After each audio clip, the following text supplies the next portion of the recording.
بنيون برستيج بذوق الكراميل، الوصفه اللي حتولي لكم ادمان وديروا بها حاله هذا العيد. اروحوا معايا نديروه كيف يجيكم بزاف بنين، وردوا بالكم راح يخلص في دقيقته.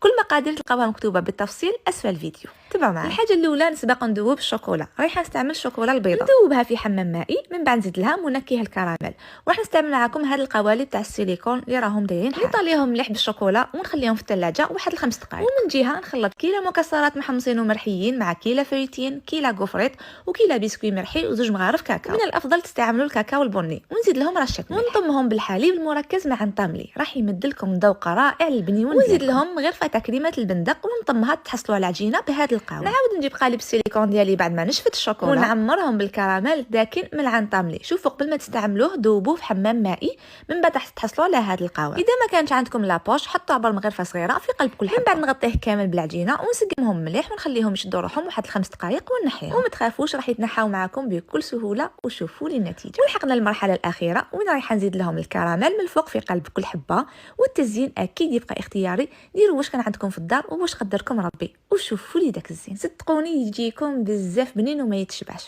ودوكا باش تعرفوا بالنتها لازم عليكم تجربوها. شهيه طيبه والسلام عليكم.